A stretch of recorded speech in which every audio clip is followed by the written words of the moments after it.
1959, an aerial survey photographer captured something that shouldn't exist. 1,000 feet off the coast of Nagasaki, a concrete fortress rose from the ocean, 16 acres of steel and stone shaped like a battleship. But this wasn't a military installation. It was a city, the most densely populated place on Earth. 5,200 people living on a piece of rock smaller than a city block. 835 people crammed into every single hectare. They weren't prisoners, they weren't soldiers, they were coal miners, and Mitsubishi had built them a fortress to extract black gold from beneath the sea. The island had a name, Hashima, but everyone called it Gunkanjima, Battleship Island. From a distance, the resemblance was unmistakable. The massive seawall formed the hull. 10-story concrete apartment blocks rose like a ship's superstructure. Smokestacks jutted upward like gun turrets. It looked ready for war. But the battle being fought here wasn't military, it was industrial. A war against the ocean, against geology, against the limits of human endurance. And for 70 years, Mitsubishi was winning. What made Hashima unsettling wasn't just that it existed. It was that every part of it depended on one assumption, that the ocean would never get inside. If that assumption failed, the entire city failed with it. Then in 1974, the last ferry departed. 3 months after the company announced the mine would close, Hashima Island was empty. Completely empty. Dishes sat on tables, clothes hung in closets, children's toys lay scattered across floors. 5,000 people had simply walked away, leaving everything behind. The ocean began reclaiming the concrete. Typhoons battered the seawalls, the buildings started to collapse, and Japan tried very hard to forget Battleship Island ever existed. But the fortress wouldn't stay forgotten. And the story of what happened there, what was built, who paid the price, and why it was abandoned, reveals one of the strangest chapters in industrial history. The coal beneath Hashima Island was discovered in 1810. A local landowner noticed black rocks washing up on the shore after storms. He dug into the island's cliffs and found seams of high-quality anthracite coal. But Hashima was barely an island at all, just a rocky outcrop jutting from the ocean, maybe 300 feet across. No harbour, no flat ground. Waves crashed over the entire surface during typhoons. It was useless for habitation, but the coal was valuable, and in 1890 Mitsubishi bought the island. They didn't just want the coal on Hashima, they wanted the coal under Hashima. Geological surveys revealed massive deposits extending beneath the seabed. Mitsubishi planned to mine coal from tunnels running underneath the ocean floor. They would dig down, then angle the shafts horizontally beneath the sea. Miners would work in tunnels with millions of tons of water overhead, held back by rock and prayer. This required infrastructure that didn't exist. Mitsubishi began building the island itself. Between 1890 and 1931, they dumped thousands of tons of landfill around the original rock, expanding Hashima from 3 acres to 16 acres. The landfill wasn't soil or gravel, it was coal slag, waste material from the mine itself. They were building the island from the coal they extracted, a self-consuming, self-expanding industrial ecosystem. Mitsubishi was now running a city on a single equation. Coal extracted had to grow faster than concrete poured. If extraction ever slowed, the island would begin eating itself. But landfill wasn't enough. Typhoons regularly swept across this part of the East China Sea, generating waves over 30 feet high. Landfill would wash away. Mitsubishi needed to turn Hashima into a fortress. In 1916, they began constructing a massive seawall entirely from reinforced concrete. This was revolutionary. Japan had only begun experimenting with reinforced concrete. Construction in the early 1900s. Mitsubishi was now using it to build a wall that would face the full force of the Pacific Ocean. The seawall rose over 16 feet above sea level, encircling the entire island. The base was 30 feet thick. Steel reinforcement bars ran through the concrete in a grid pattern, designed to flex slightly under wave impact rather than crack. It was, according to Mitsubishi's own engineering records, the most advanced marine construction project in Japan at that time. And it worked, mostly. Each typhoon forced the same calculation: rebuild again, or abandon everything already built. Mitsubishi chose to rebuild every time. By 1931, the island was no longer experimental, it was committed. Typhoons destroyed sections of the seawall in 1918 and again in 1927. Both times, Mitsubishi rebuilt stronger. By 1931, the seawall was essentially impregnable. Waves still crashed over the top during major storms, but the structure held. Hashima Island was now permanently habitable. Now Mitsubishi needed to fill it with people. The company began constructing apartment blocks, and here, Mitsubishi made another unprecedented decision. They would build Japan's first reinforced concrete high-rise residential buildings. In 1916, when most of Japan still built with wood, Mitsubishi erected a 7-story concrete apartment block on Hashima. By 1930, they had built 10 more. The tallest reached 10 stories, among the highest residential buildings in Japan at that time. Why concrete? Wood would rot in the salt air, typhoons would destroy wooden structures, and fire was a constant risk on an island with no escape route.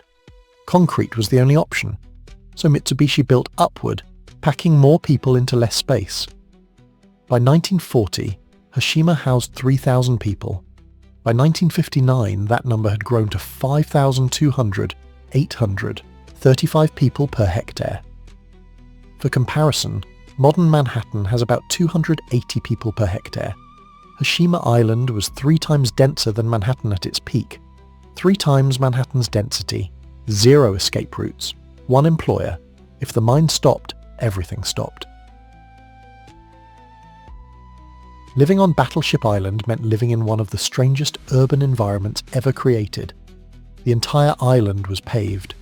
There was no soil, no gardens, no trees, just concrete, steel and coal dust. Apartment sizes were determined by mining rank. A typical miner's family lived in a single room measuring 10 square meters, 100 square feet.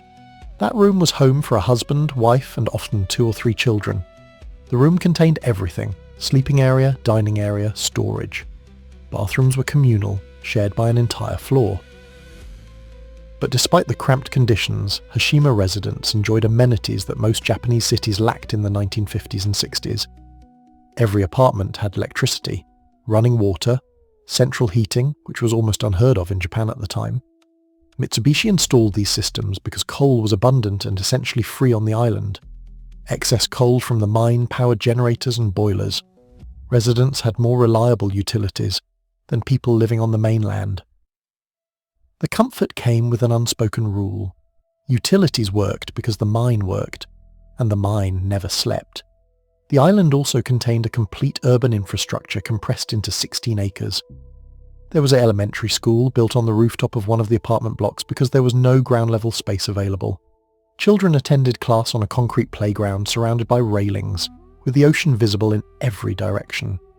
There was a middle school also on a rooftop, a hospital located partially underground to save surface space, a town hall, a police station with a single officer, 25 different shops and restaurants, a movie theatre, a temple, a shrine, and 47 bars because miners emerging from 12-hour shifts in undersea tunnels apparently needed 47 different places to drink.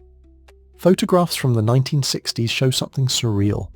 Children playing on rooftops while their fathers descended into the mine. Women hanging laundry on balconies overlooking the ocean. Television antennas sprouting from every building. Hashima residents had one of the highest rates of television ownership in Japan. Mitsubishi paid miners well, very well.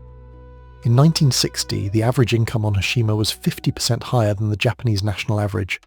Some families even owned cars, which was remarkable considering there were no roads. The cars never left the tiny parking area near the ferry dock. Families bought them purely as status symbols, but the prosperity came with a cost. The mine itself was brutal.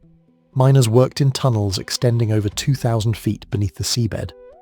The main shaft descended vertically through the island to a depth of over 2,000 feet below sea level. From there, horizontal tunnels branched out in every direction, following coal seams that ran beneath the ocean floor. The temperature in the tunnels regularly exceeded 95 degrees Fahrenheit. Humidity was near 100%. Miners worked shirtless, covered in coal dust and sweat, chipping away at seams with pneumatic picks. The greatest fear was water infiltration. If the rock above the tunnel fractured, Seawater would flood in with catastrophic pressure. Mitsubishi installed extensive pumping systems, but everyone knew that in a major breach there would be no escape. Miners descended knowing they might not come back up, and in fact, many didn't. Between 1930 and 1974, Mitsubishi's records document over 100 mining fatalities on Hashima. The actual number was likely higher. Then came 1965. The tunnel collapse that everyone had feared finally happened. On March 15, 1965, 16 miners were working in a tunnel approximately 2,300 feet beneath the ocean surface. They were extending a coal seam that ran parallel to the seafloor. At 11:23 in the morning, the rock ceiling fractured. Eyewitness accounts from surviving miners describe hearing a sharp crack, then a roar like thunder. A section of tunnel ceiling 30 feet long collapsed. Behind it came the ocean. Water burst through the fractured rock under pressure equivalent to standing beneath a 200-foot waterfall. The tunnel flooded in seconds. Miners nearest the breach had no time to react. They were crushed by falling rock or swept away by the water. Miners further back in the tunnel ran for the main shaft. Some made it. 16 did not. Their bodies were never recovered. Mitsubishi sealed that section of the tunnel with concrete to prevent further flooding. The 16 miners remain entombed there beneath the ocean floor 1,000 feet offshore from Nagasaki. The disaster shook Hashima's community. But Mitsubishi reopened the mine within a week. There was still coal to extract. The mine still made money, and miners still needed work. Life on Battleship Island continued. But something had changed. For the first time, residents began to wonder how long this could last. The answer came 9 years later, and it had nothing to do with safety. It was economics. In 1960, 90% of Japan's energy came from coal. Hashima's undersea mine produced high-quality anthracite that powered factories, trains and homes across southern Japan. But Japan's energy economy was shifting. Oil was cheaper, more efficient, easier to transport. Power plants began converting from coal to petroleum. Demand for Japanese coal started falling, and Hashima's coal, despite its quality, was expensive to extract. Mining beneath the ocean required constant pumping, ventilation, reinforcement. The costs kept rising while the price of coal kept falling. Mitsubishi ran the numbers. By 1973, Hashima mine was barely profitable. Projections showed it would operate at a loss within 2 years. The decision came from Mitsubishi's corporate headquarters in Tokyo. Close Hashima. Evacuate the island, seal the mine. It was purely economic, not a disaster, not a safety issue, just math. The same logic that justified keeping the mine open now justified emptying the island. When the math flipped, 5,000 lives flipped with it. On January 15th, 1974, Mitsubishi announced the closure. Residents were given notice. The mine would shut down in April. Everyone had to leave. 5,200 people had 90 days to dismantle their lives and find somewhere else to go. The evacuation was orderly but strange. Mitsubishi helped residents find housing on the mainland. They provided job placement assistance for miners. Families packed what they could carry. But the reality was that most people had accumulated belongings over decades. Furniture, appliances, clothing, household goods.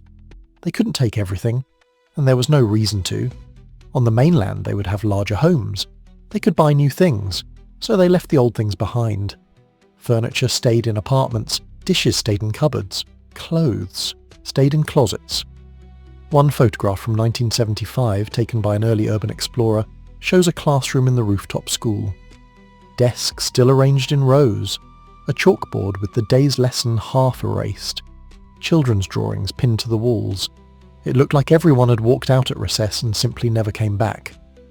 On April 20th, 1974, the last residents boarded the ferry to Nagasaki. Mitsubishi closed the mine entrance with concrete. They shut off the power. They locked the doors to the apartment blocks, and then they left. The island was empty. After 84 years of continuous habitation, Hashima Island became a ghost. The ocean began its work.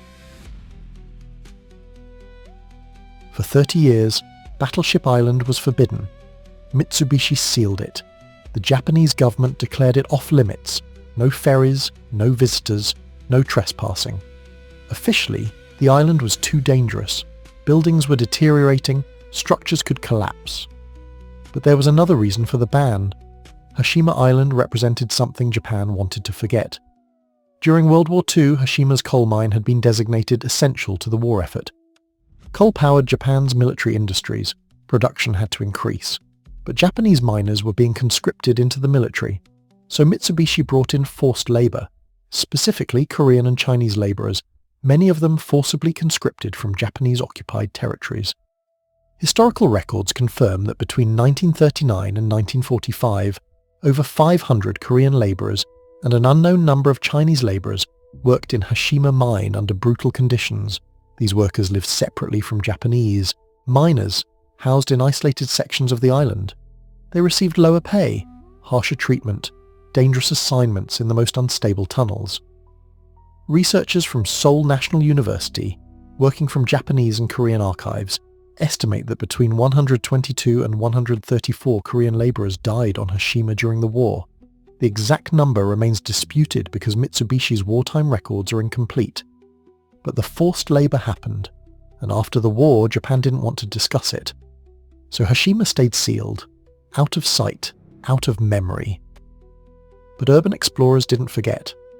In the 1990s, photographers and adventurers began illegally visiting the island. They took boats from Nagasaki, landed on the crumbling ferry dock and explored the ruins. Their photographs circulated online, showing a place frozen in time, apartment buildings standing empty, windows shattered, streets covered in debris, vegetation forcing its way through concrete. It looked post-apocalyptic, and it was hauntingly beautiful. International attention grew. In 2009, the Japanese government finally reopened Hashima for controlled tourism. Visitors could take approved ferries and walk a designated path through a small section of the island. They couldn't enter buildings, they couldn't explore freely, but they could see Battleship Island with their own eyes. Tourism exploded. By 2012, Hashima was receiving over 100,000 visitors per year. Then UNESCO got involved. In 2015, Japan nominated 23 sites associated with the Meiji Industrial Revolution for World Heritage status. Hashima Island was one of them. Japan's nomination emphasized the island's engineering achievements, the seawall, the high-rises, the undersea mining technology. UNESCO approved the nomination. Hashima became a World Heritage Site. But South Korea objected, vehemently. Korean diplomats argued that UNESCO was honouring a site where forced labour occurred, where Korean citizens had died in brutal conditions. Japan's nomination documents barely mentioned the wartime period. UNESCO responded by requiring Japan to acknowledge the full history, including forced labour. Japan agreed, stating they would create informational displays addressing the issue. As of 2025, those displays remain incomplete. The controversy continues. Today, Hashima Island is dying, not quickly, but inevitably.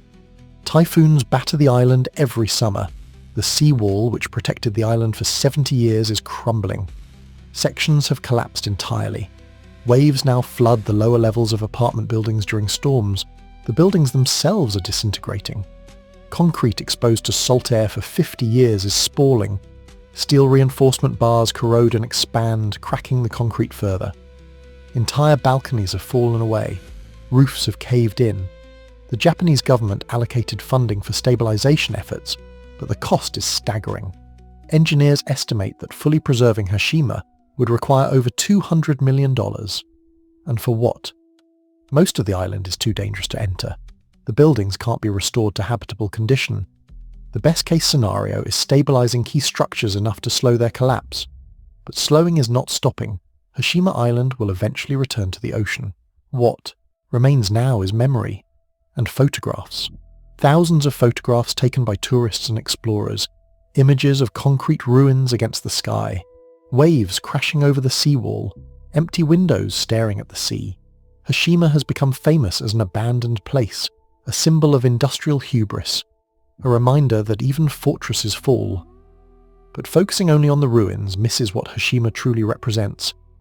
For 84 years, 5,000 people lived on 16 acres of concrete in the middle of the ocean. They raised families. They built a community. Children were born there who knew nothing else. Miners descended into undersea tunnels every day and came home to apartments smaller than most American closets. And they made it work. The density was unprecedented. The conditions were harsh. But Battleship Island functioned. It functioned because Mitsubishi designed it to function. Every system on the island served the mine. The housing existed to keep workers close. The amenities existed to keep workers satisfied.